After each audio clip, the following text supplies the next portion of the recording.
Life Management Science Labs would like to acknowledge that we live and produce this podcast on the traditional lands of the Wurundjeri people. We'd also like to acknowledge the traditional owners of the lands of our listeners and our international colleagues. We'd like to pay our respects to their elders past, present, and emerging.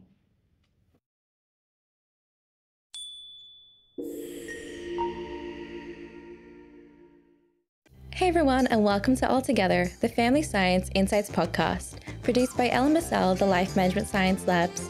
We are champions of life management science, providing structured insights informed by science and inspired by practice on key aspects of conscious living. Each week we bring you scientific and practical insights on each element with the expert knowledge of professionals in the field. I'm your host, Dina Sargent. Let's get started. Hey guys, and welcome back to another episode. Domestic violence is a very serious issue for all involved, especially the children that are involved. They are known as the hidden victims of this issue today. Joining me on the show today is childhood trauma consultant, 3-time best-selling author, and child welfare advocate, Beth Tyson. Thank you so much for joining me, Beth. Thank you for having me today. I'm so honored to be here. Now, given the background and given the career path that you've taken, what really got you wanting to talk about this role and sort of being a bit more of an advocate for children going through this serious topic? Yes, sure. So I was a trauma therapist for children and families who were either foster families, kinship families, which is oftentimes grandparents raising their grandchildren, or adoptive families who were in crisis.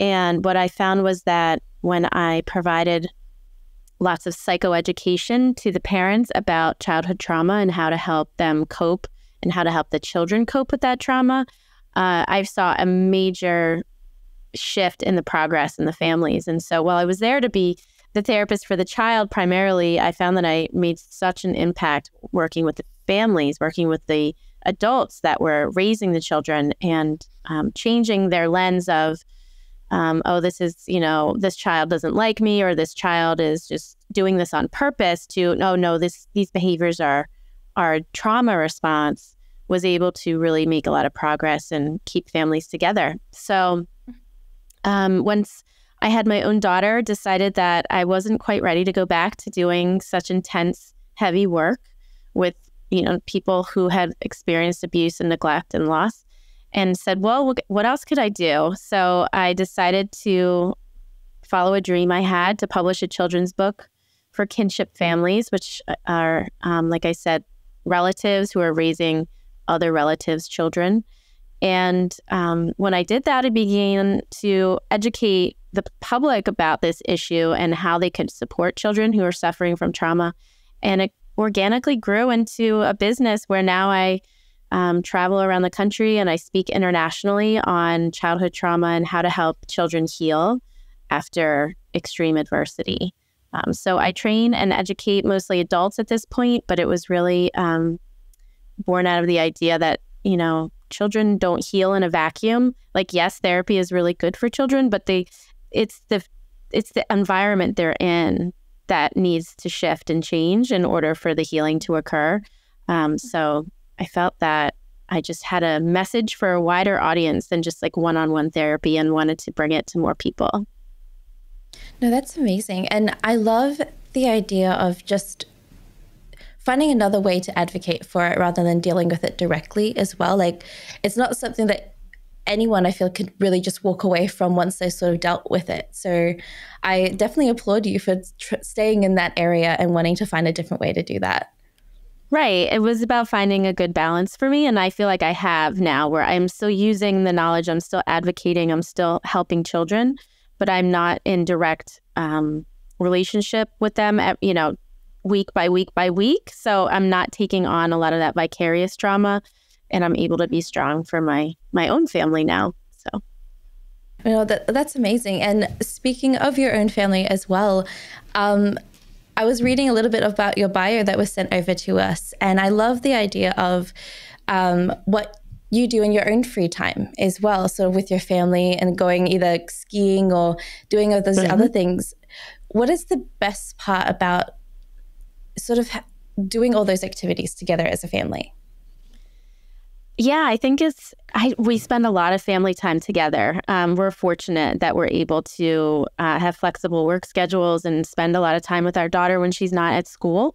And we find that we have the most fun and the most bonding time doing activities together. My daughter's very physically active. And so connecting with her in that environment, it's always a positive experience. And so skiing is something I love, something my husband loves to do, and now she loves to do it. And so it's about having more positive interactions as a family for me, because that's what helps contribute to long-term mental and emotional wellness. Is the more positive interactions you're having in your family, the less time you have to have negative interactions, right? So you just want to try and tip those scales.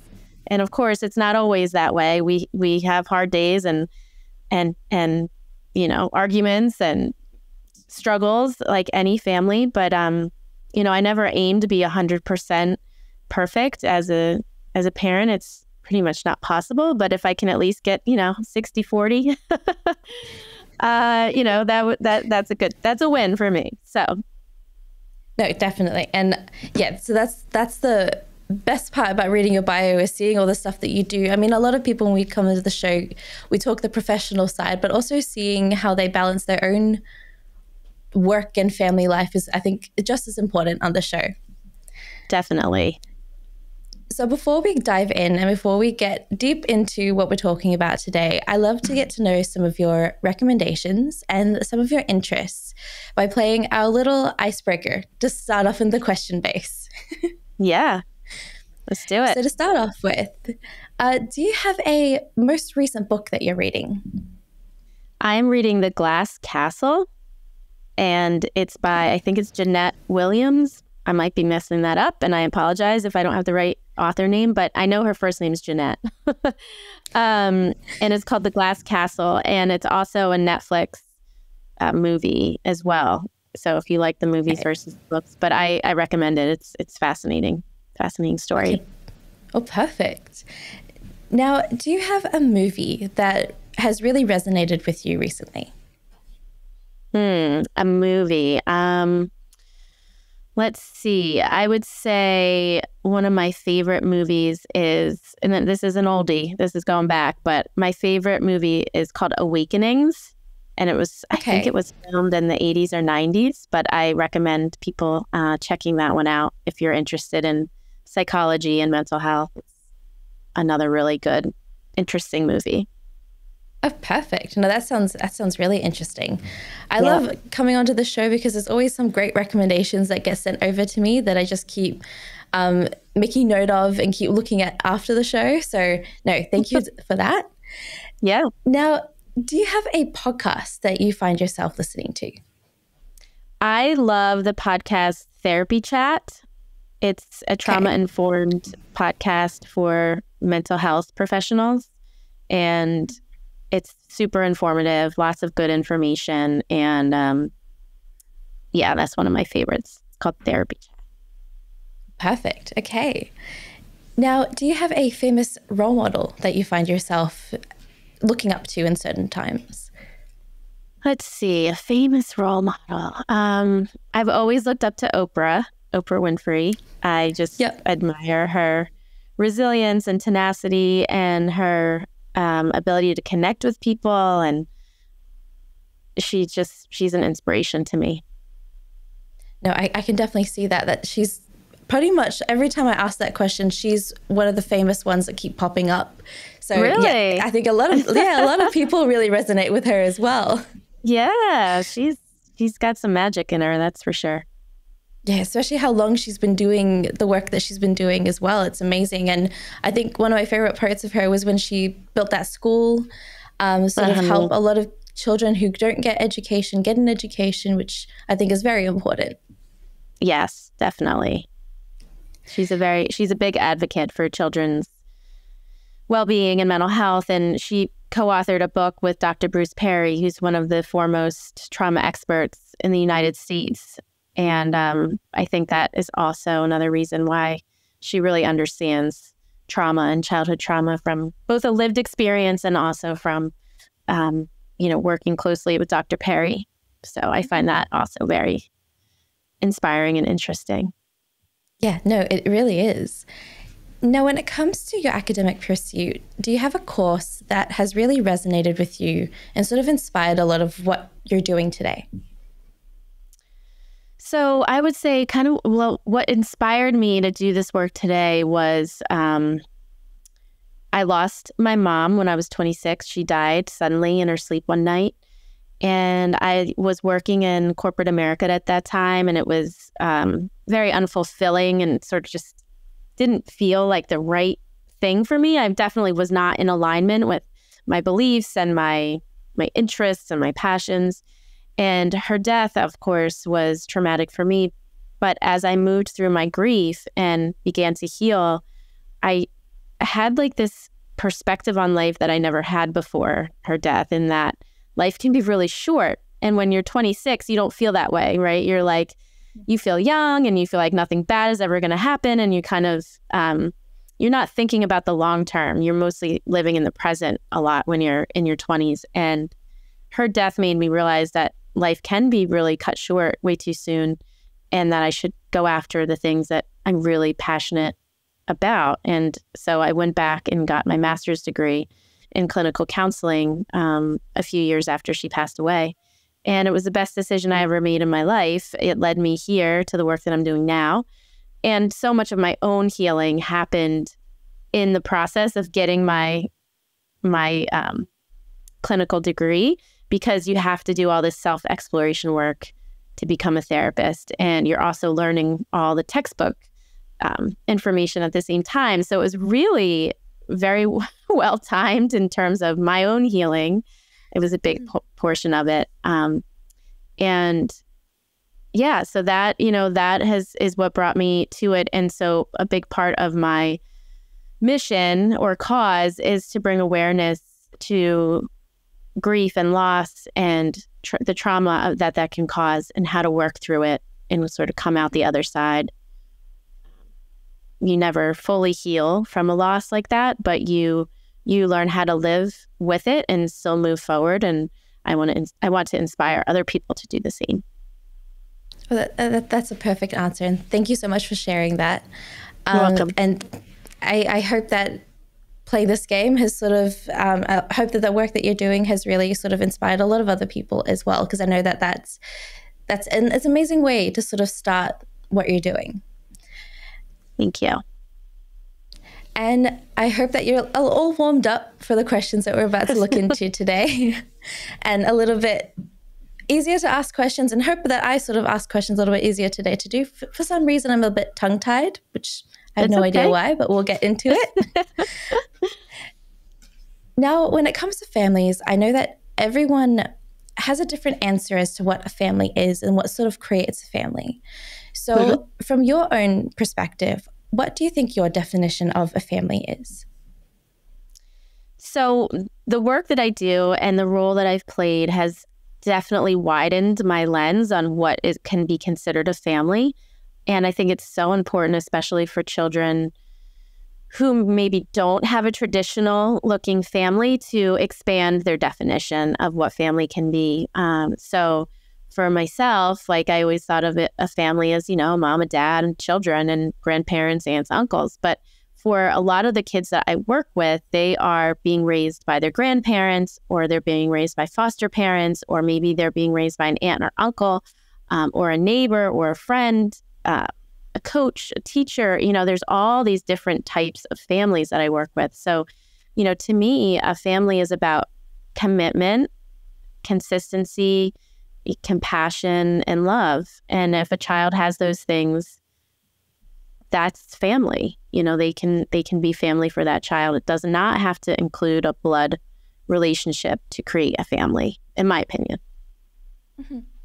No, that's a great answer. That's a very similar answer to what a lot of the people on the show say when it comes to a family. It's that there is the whole idea of a blood relative family is, especially in this day and age, is not the most common answer anymore, which is, it's surprising when you think about it. And when you think about how every situation sort of changes and how each child sort of defines it. Now, do you think that families still hold the same importance as it has done in the past decade? I mean, I think it's more important. I think it's always super important for children to have family. That is the foundation of our emotional well-being. Our family is there to support us, to provide care and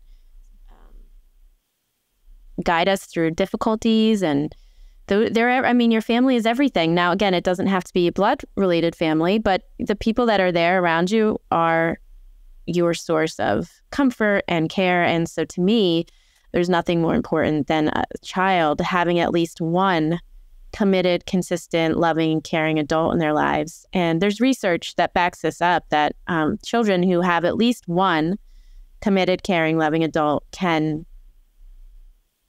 or I should not say can, but have less long-term mental health impact from early life adversity versus those children who never sort of find at least one person who's committed to them long-term.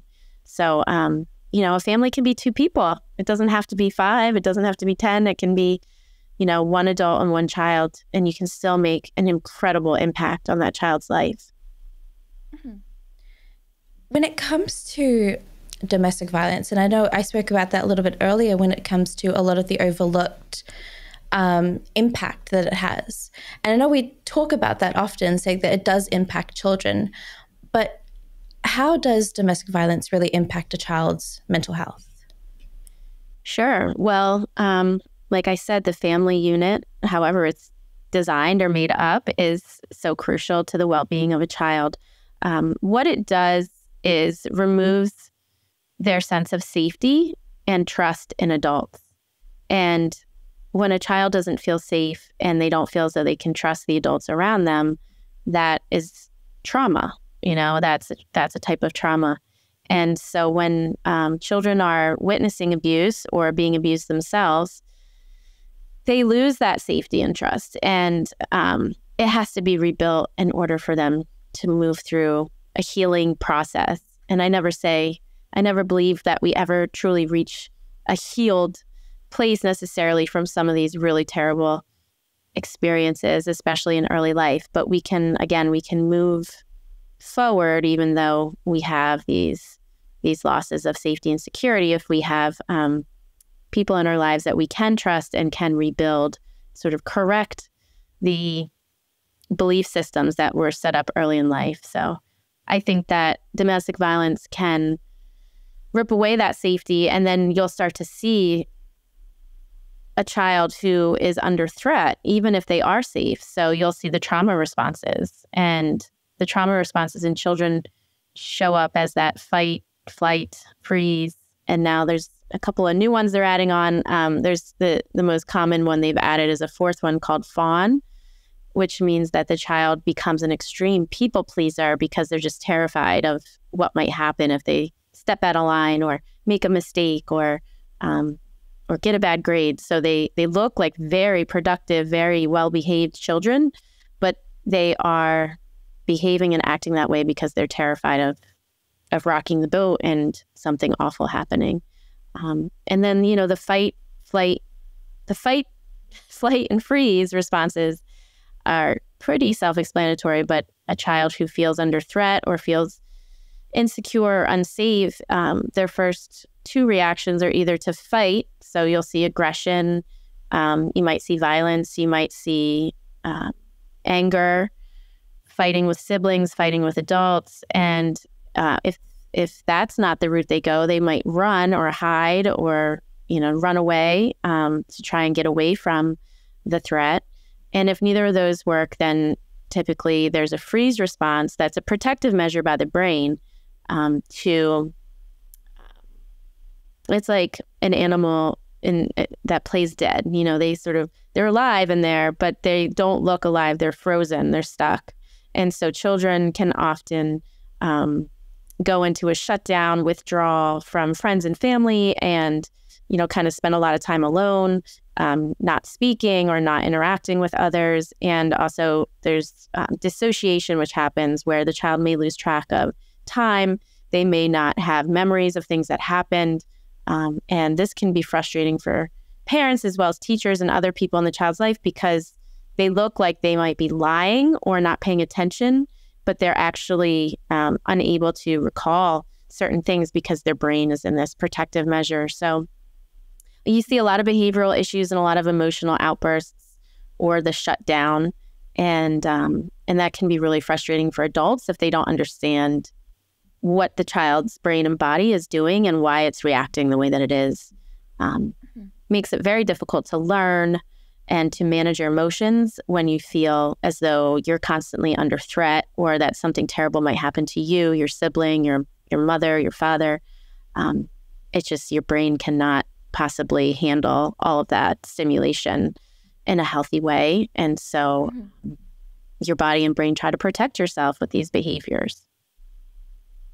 And it's really interesting because when you're talking about this, it's sort of just, it talks about a lot of different situations that a child maybe go into. And I did want to sort of define the space and where it becomes just, okay, a parent yelling and where it actually becomes sort of a sense of verbal abuse or physical abuse. And when it comes to that point.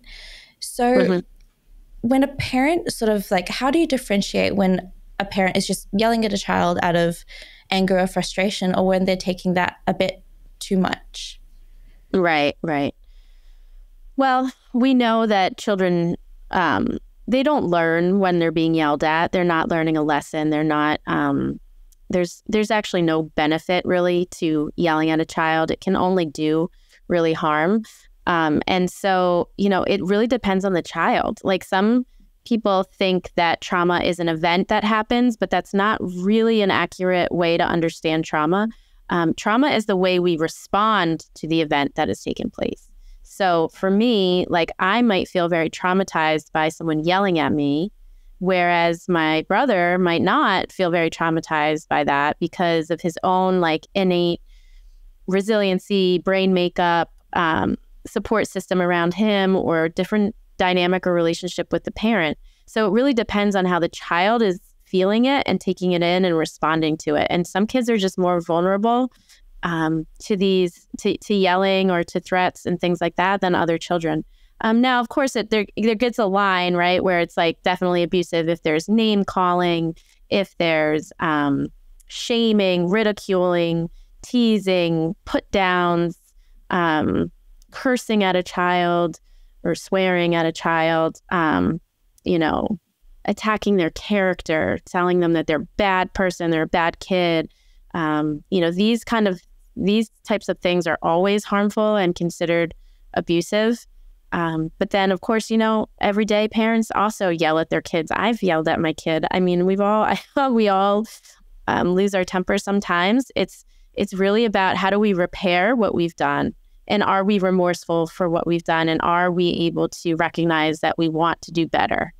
And I think if you're a parent who sees your mistake and is able to repair what you've done by going back to the child and saying, listen, after things have calmed down and cooled off, going back to the child and saying, I don't like how I just spoke to you a few minutes ago or yesterday or last night or whatever it is.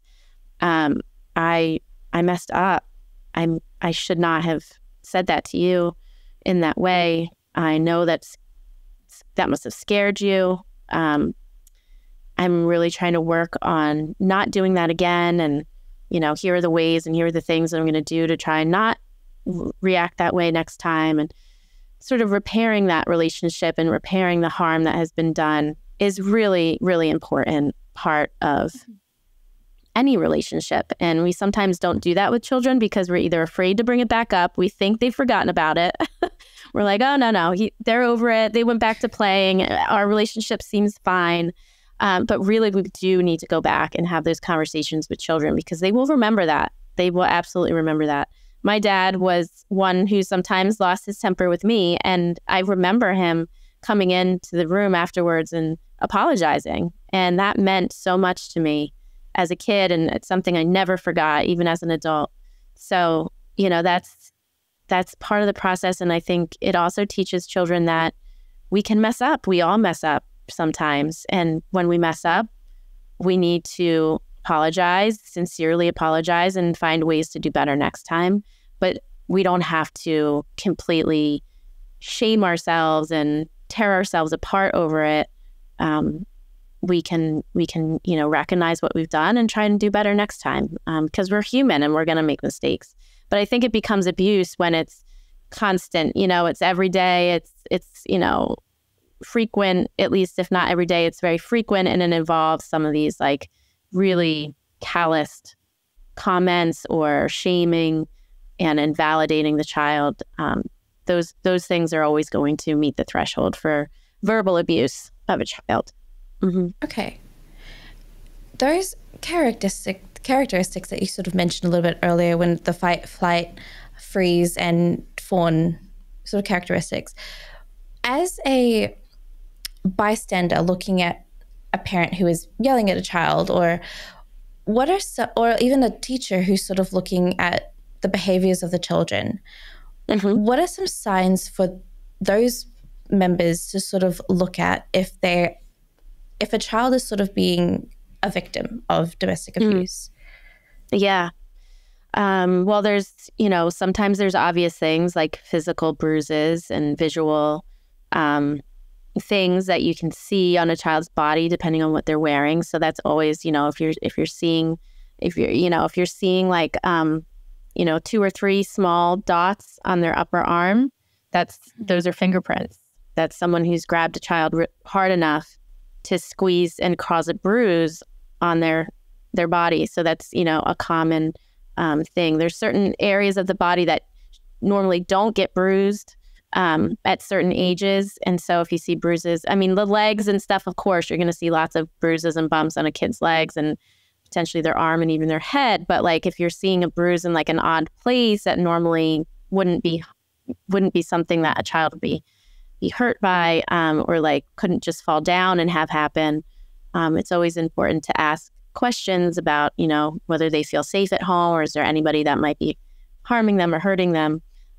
There's also, self-report, like children will tell stories and they'll just start verbally explaining like things that have happened at home. So we always want to take that very seriously. But then there's other symptoms, right? They may come out behaviorally, and you can't always say for sure that it's domestic violence. It could be something else. It could be grief and loss. It could be separation. It could be divorce. It could be lots of things. The trauma responses are going to show up, whether it's abuse, like physical abuse, or whether it's grief and loss, or whether it's like separation from an important family member. Like there's lots of different scenarios that could point to the fact that something is going on with the child.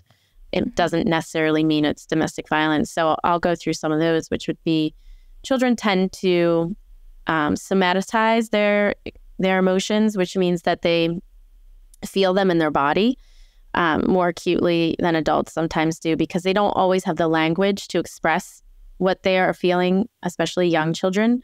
So children who are frequently complaining of stomach aches, diarrhea, headaches, body aches, that's a typical manifestation of, there might be something going on here if it's been checked medically and they can't find any other answers. So that's one thing parents want to keep an eye out for. Other things are like, frequent crying, or like emotional outbursts and tantrums. Anything that lasts beyond 20 minutes for a tantrum is usually outside the norm. Of course, there's going to be one-offs. There's going to be times when that happens. But if it's happening frequently and you're having tantrums that are longer than 20 minutes, you definitely want to seek out some additional evaluation and support from your pediatrician or from an occupational therapist, depending on I don't know how like your systems sort of work in Australia, but here in the US, like, we're always told to reach out to our pediatrician if we're noticing any emotional or behavioral issues. You might see defiance and opposition. So like children who won't follow rules, won't do what they're told, won't listen, won't follow directions. That's another symptom, because they're trying to gain control and they're trying to gain control because they're scared that if they don't control things, everything will fall apart, or they may be hurt or harmed. And so they've lost so much control, right? In a lot of these situations, they have very little control over their lives and circumstances and the things that happen to them.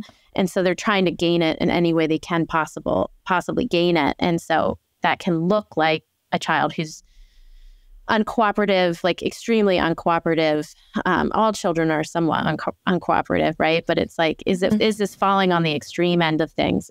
It's a spectrum. And if you, so those are some of the main things. Also regression. So a child who is acting younger than their developmental age. So if a child was potty trained and now all of a sudden they're wetting the bed again, or if a child was learning how to talk and all of a sudden they've stopped talking, or, so if you're seeing like a regression in their development, that can be another sign that trauma is taking place.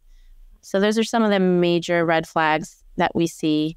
And of course, if you ever have any concerns, you want to reach out to your pediatrician for that kind of help and direction. Okay. Yeah. Yeah. So especially when when sort of being that bystander, sort of seeing it, what is the best way to sort of handle? Because I know in a lot of situations, if a child is sort of like being pulled on the street or sort of like being yanked in certain directions, or them sort of fighting back a little bit, not everyone is sort of wanting to just walk up and sort of deal with that situation.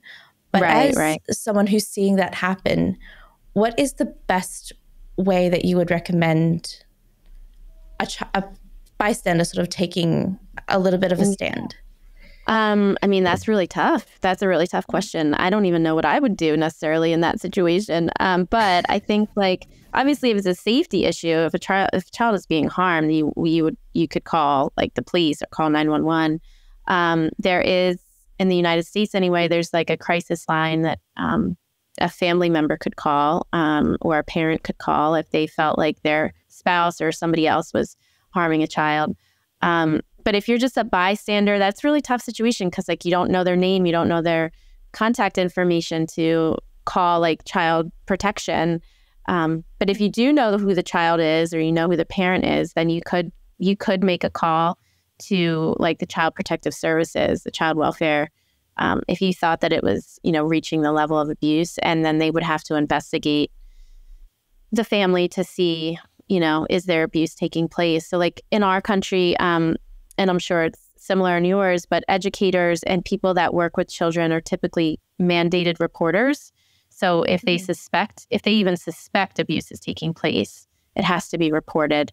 And then once it's reported to social services, it's investigated. So, but if you ever see a child who's in imminent danger and harm, really at least here where we live, the only thing you could do is call 911, but you could also intervene if it seems, you never want to put yourself in harm's way, but if it seems like you have to use your discernment to decide, like, does this person seem like I can approach them and will they receive this from me right now? Sometimes it's helpful to interrupt and, just say like, I can see you're having a really hard time here. Is there anything I can do to help? And as long as they're not feeling judged, I think it can work. I think it's just, sometimes well-meaning people can come off as feeling, oh, you're judging my parenting. I'm struggling here. And it can feel, especially in public, very uncomfortable for a parent who's struggling with a child. But I think if you feel safe and you feel as though you can intervene, it's really about being non-judgmental and being able to say, hey, I can see you guys are having a tough time here. Is there anything I can do to help, or is there something I can do, and try to de-escalate the situation as much as possible. Yeah. Okay. No, that's a perfect answer, and I hope that is exactly the advice that when I'm thinking about that situation, I like you, I don't know what I would do in that moment, whether it would be the moment I'm brave enough to sort of like stand up for it, or whether I just sort of secretly just sort of watch them and maybe call the police or something like that. So that's why I was like, that's always a qualm that I have when I sort of, once in a blue moon where I see a situation like that happening, I still don't know what I will do or what I would do. Yeah. So yeah, it's always a societal qualm where you don't want to sort of interrupt a parent sort of parenting their child, but you also maybe like, okay, is that a bit too much? Is that yanking them a bit too much of a hold that she have on them? So there's always that tricky thing when it comes to not wanting to sort of be a part of that situation if you don't need to be.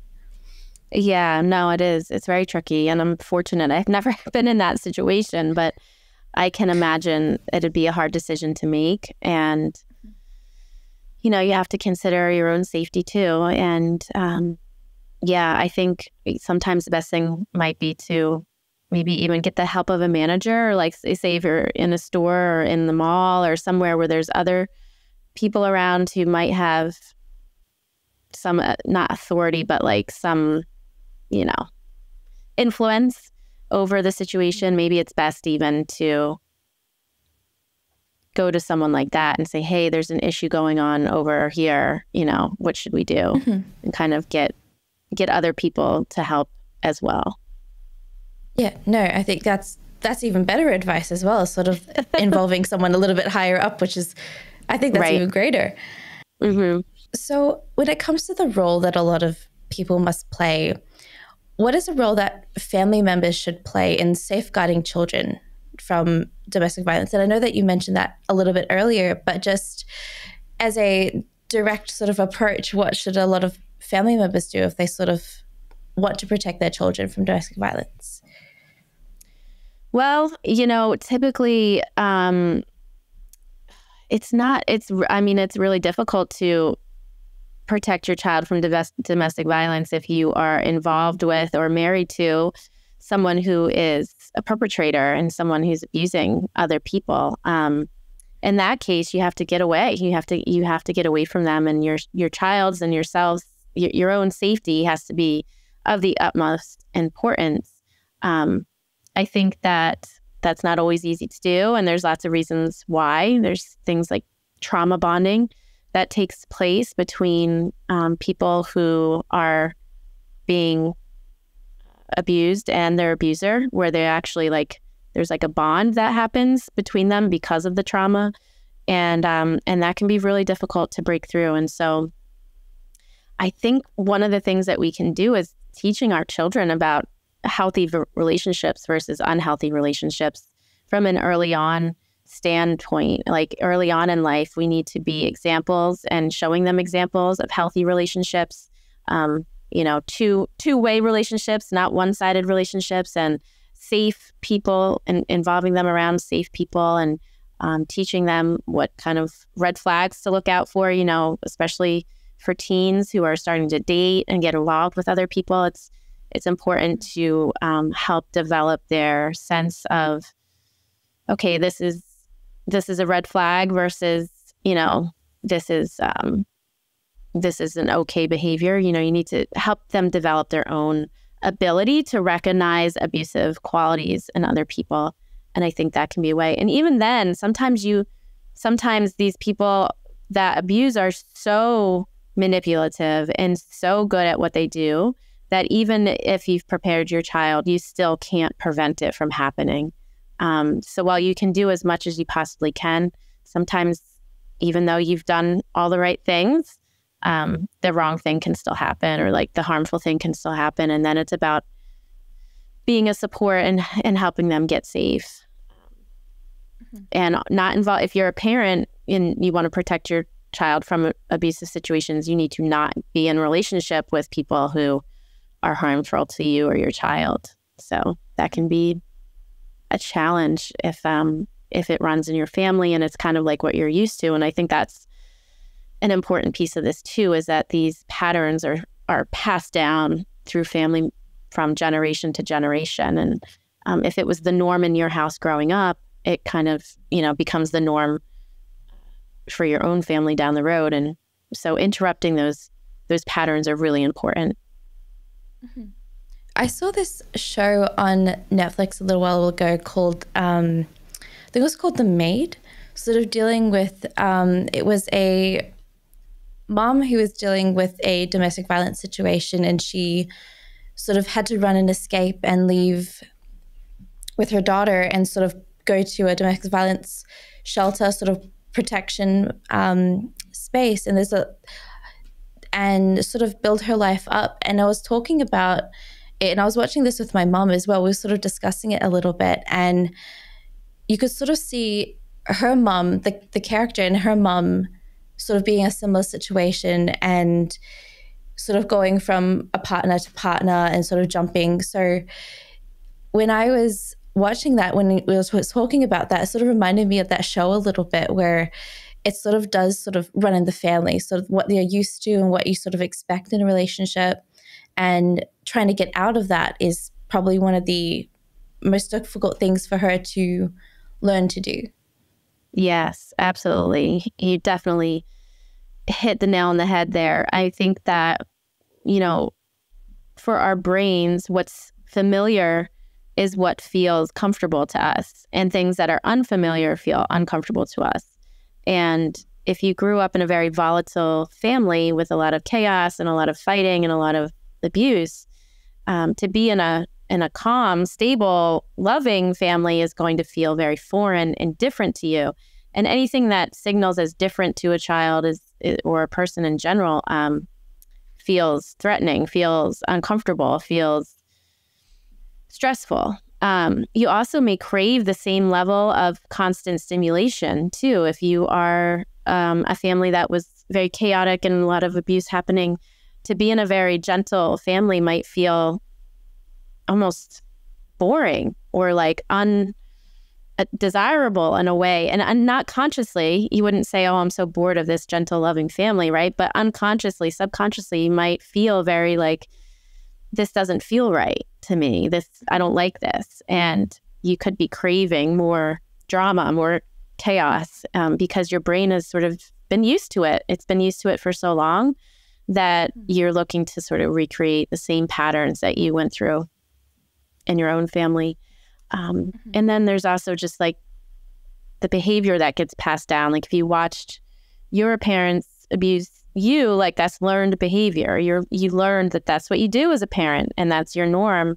So you can easily become triggered as a parent and start reacting in the same way as your parents did and harm your own child, because it's just like once you're in that, response of feeling overwhelmed and you don't know what to do and you're angry, that anger can turn into harm if you don't slow down and sort of interrupt that pattern. So I give all the credit to people who are able to break out of that cycle. And there's a great new book out by a colleague of mine called her name is Dr. Mariel Bouquet, and it's called Break the Cycle.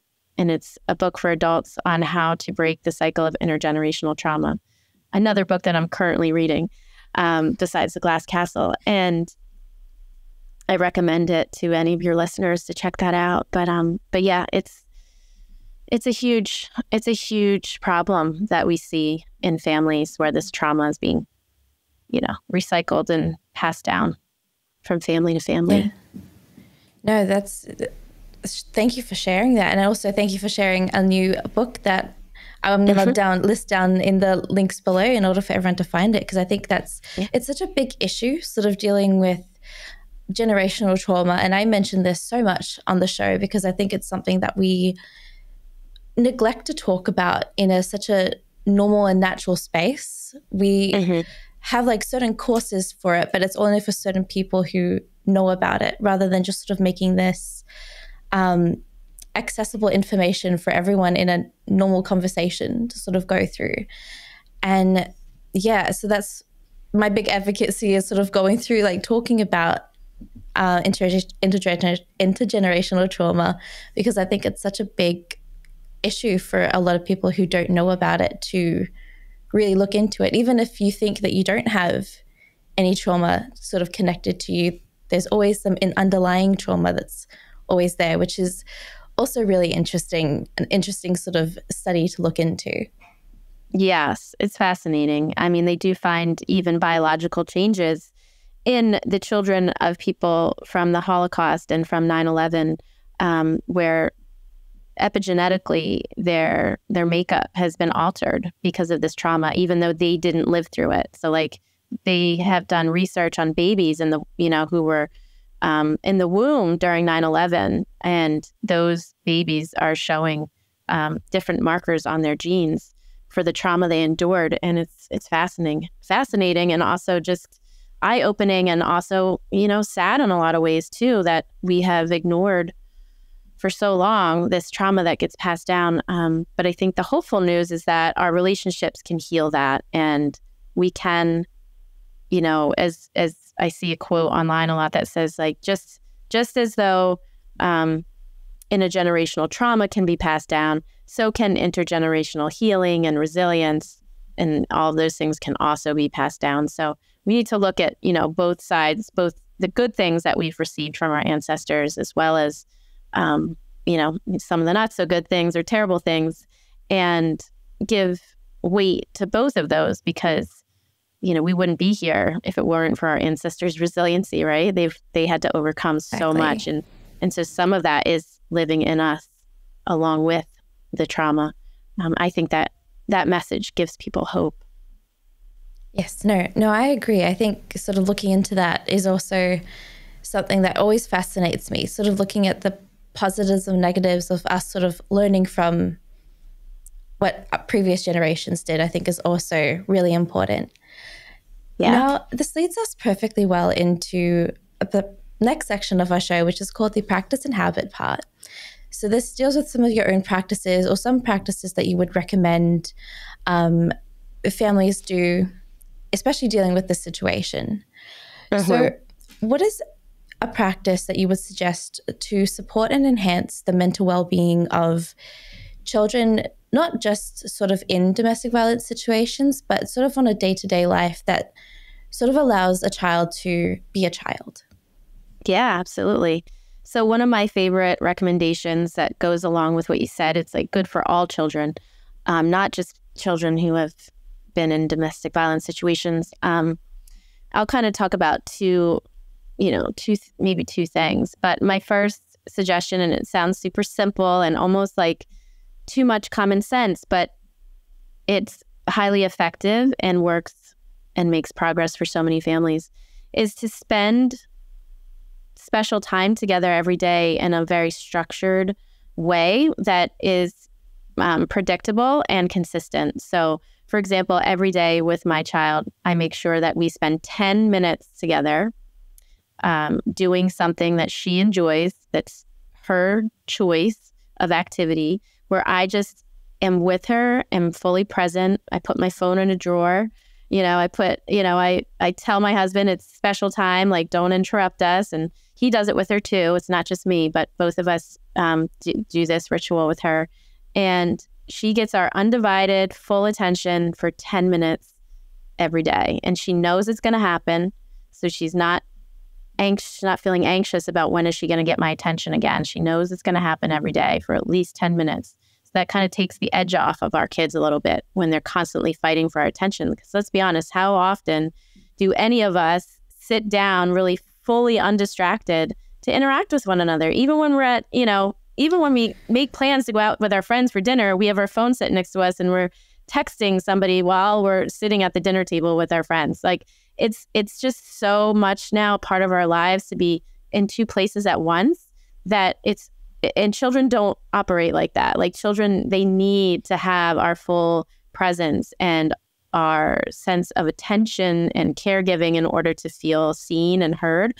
And so few people realize the lack of attention that we're giving our kiddos. And it's not because we don't love them or not because we don't care, because trust me, I do this myself. I find myself like typing on my phone as she's asking me questions over and over. Mommy, did you do this? Mommy. And I'm like, oh crap, I'm doing it again. I'm not paying attention to her. And now, of course, we can't pay attention all the time, but we do need to make an effort to have this consistent, expected, predictable time together where there are no interruptions, there are no competing distractions. and where they can count on us to fully have our attention. And so we do that for 10 minutes each day. Each parent chooses a different time. It's important to do it when the child is not in a rush or like stressed out about something where you're like trying to get somewhere quickly, or, it's best to do it maybe somewhere after school, but not during a stressful time of day. And you don't want to do it at bedtime because oftentimes you're just too tired and it's easy to get frustrated. Some of the ground rules to it are to keep, phones cannot be around for anyone. Put them in a drawer, put them somewhere out of reach and out of mind. It's also important to not get engaged in any sort of directive, like corrections for the child. So you wouldn't want to play like a competitive game or do any type of roughhousing during this time, because you would eventually have to get into like a correcting place. And so the idea of this interaction is to be completely positive. You shouldn't have to correct the child during this time unless it's a safety issue. And if there are little things that come up that are frustrating or annoying, it's best to just kind of, let them go and until the 10 minutes is over. And then if you need to address something, but just having that structured time and giving them your full attention can be incredibly powerful. And I always recommend it to my clients as well as I practice it in my own family. And I do find that it makes a difference, mostly because I think it's her knowing. I think it's her knowing that she's going to get it helps lower her anxiety. And it's helpful overall. Now, for children who are experiencing domestic violence, the reason that helps is because you're building trust with the child, right? So that trust and safety is what's been ripped away from them. And when you are in connection and you're fully present with a child, giving them your time and attention, that helps to rebuild their trust that you are safe and that they are safe. Even if it's just for this 10 minutes a day, you're giving them time to feel safe and watched and loved. And that's something they may not have. So yeah, it's a good practice no matter what your situation is. And for children who are in domestic violence situations, anything you can do to help them feel safe is going to be beneficial. So whether that's being completely honest with them as much as you can about things that are coming up or changes, even like going over the day and the routines with children to say, okay, this morning we're going to do this. At lunchtime, we're doing this. In between lunch and dinner, we're doing this. And then at dinner, we're doing this. And then at bedtime, we're doing this. And I know it sounds like a lot, but for them, it just helps them know what's coming next. And that's so important for them when they've had so much unpredictability in the past and so little control over their situation. That sense of knowing what's coming next can be incredibly grounding for them and reduce their anxiety. And then, of course, preparing them if there are changes as soon as possible. So one of the things that really can set children off into their trauma responses are unexpected changes or unexpected transitions that they, weren't expecting. So you want to, if there is a change coming, because life happens, right? Not everything can be predictable, especially with children and families. But you want to try and give them as much notice as you can, meaning not like a week's notice, because that'll just give them too much time to worry about it. But if you can give them a day or two notice that some change is happening in their schedule or in their caretaking, things like that, it can help buffer some of the response that they might have to it. But if you just try to like rip the Band-Aid off and surprise a kid because you think that's better for them, that typically doesn't help or doesn't work. It's actually better to give them some time to process what is coming, but not too much time to start ruminating and getting really anxious about it. Yes. So I can definitely see that. Concrete things. Yeah. Yeah, no, I can definitely see that. It's both two advice, little practices. They seem simple. They seem like a little insert day to day. I love the 10 minutes of individual parent time rather than just both parents together and sitting with the child. Just individual, I think, is really nice because it develops their relationship individually, which sounds a lot more important than sort of dealing with it together. And no, I love that. I love that approach. I think also the whole schedule, I have deep anxiety myself. There's no way that I can't not know what's going on in the day. So I definitely can see how that would be beneficial for a lot of children sort of dealing with the trauma from a lot of different issues sort of going on in their head. I mean, there are 10,000 different voices that are going on in my head. So imagining the schedule, sort of knowing exactly where they're going to be, exactly what time, or at least sort of the hours that they're going to be there for, I think is deeply important and allows them to sort of be a little bit more engaged at that and a bit more present as well, which I think is a lot more beneficial. Yeah, definitely. Absolutely. And there's, I could give 10 more other examples, but it's, it's only an hour-long show. So, but those are some of my initial, go-to things, just to setting up that foundation of trust. Like, we're always asking, can I trust you and can I trust the world? We're always asking ourselves that subconsciously. Can I trust this person? Can I trust the world? And if the answer is no, you're going to have some trauma responses around those people and in the world. So we want to be answering the question for the child is, yes, you can trust me. Yes, the world is safe. And yes, you can trust me. And we do that by being consistent, caring, validating, and honest with children, even when it's hard. Mm-hmm.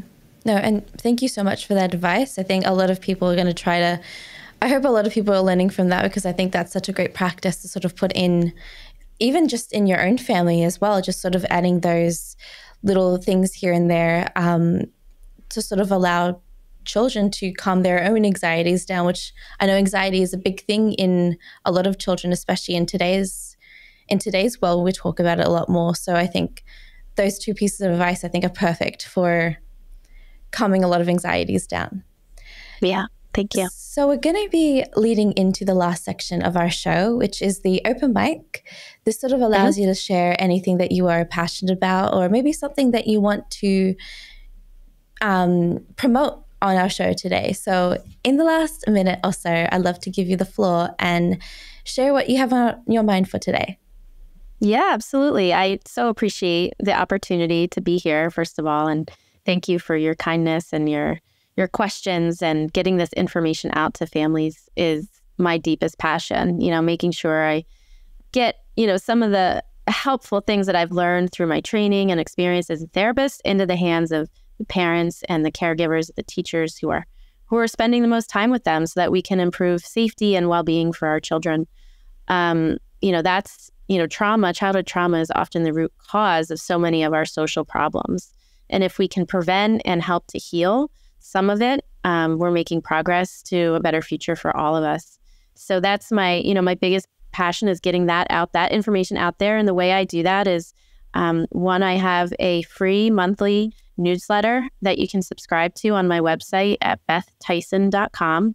And each month I pick a different topic and I sort of deep dive into ways to help children cope or heal with whatever it is that month that we're talking about. And I share lots of free resources and events that come up for children and families who have experienced trauma and loss. And then I also have 2 children's books. One children's book is called A Grand Family for Sullivan, and it's available on Amazon. And it's for any relative or grandparent, aunt, uncle who's raising a child for someone else, because of very unfortunate circumstances.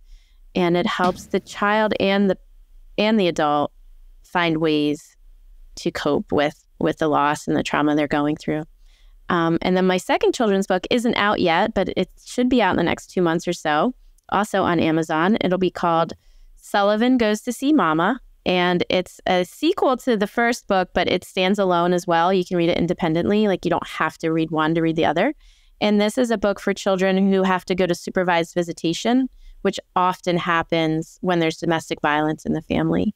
So if a child or a parent is unsafe, if a parent is unsafe to be caring for a child on their own, but still has parental rights and still wants to see and be involved in the child's life, often the court will mandate supervised visitation, which means that the child can see the parent, but it's within certain rules and in certain environments. So they might have to go to a visitation center to spend time with that person. And this can all be very traumatizing and hard and distressing for a child. So I wrote a children's book to help those kiddos cope with the experience of being in a supervised visitation and what they might feel, what they might go through, and then what they can do to cope with it. And that will be out, like I said, in a couple of months. But the best way to stay in touch with me is by visiting BethTyson.com. You can subscribe to the newsletter there, or you can also find me on social media. I have a big following on LinkedIn, and you just would search Beth Tyson for that. And I have quite a large following on Facebook as well, where I have both a Facebook page and a Facebook group, private group, where people can learn more about childhood trauma and trauma-informed care. And that's called Emoda Minds. Yeah. Oh, that's perfect. And no, that's fine. That's perfect. Thank you so much for sharing that. I'll definitely, if you want to send those links over to me, and then I can definitely add those down into the description to allow a lot of other viewers who are wanting to sort of be a part of that group or learn a little bit more about you, just have the space where they can go access that quickly. So yeah, no, that would be great. And I also, so beyond that, like my biggest thing is really the training and the education. So I've been doing public speaking events and presentations and workshops for organizations. I don't work one-on-one with individuals, but I do provide training and education to organizations who need trauma-informed strategies and are passionate about children's mental health and improving children's mental health. So feel free to reach out to me on my website, and that's BethTyson.com. Okay, perfect. I'll definitely have that down in the link below as well. Thank you. Thank you so much, Beth, for coming on the show today and for sharing a lot of your advice and a lot of your expertise on such a really big issue that I think a lot of it's coming to light in this day and age. So I'm really glad that we're able to sort of talk about it today and sort of normalize the conversations that we don't really normalize in a lot of society. It's so true. I'm so glad that you were brave to have this discussion and to bring this topic to a wider audience. And this is, the work that we need to do in order to make change. So thank you. And I hope you guys learned just as much as I did when it comes to these situations, and also how to be a participant bystander rather than just sort of overlook a lot of the issues that are going on. And I hope you guys learned as much as I did. So I'll see you all in the next episode that we have. You've been listening to All Together, the Family Science Insights podcast, produced by the Family Science Labs, a division of LMSL, the Life Management Science Labs.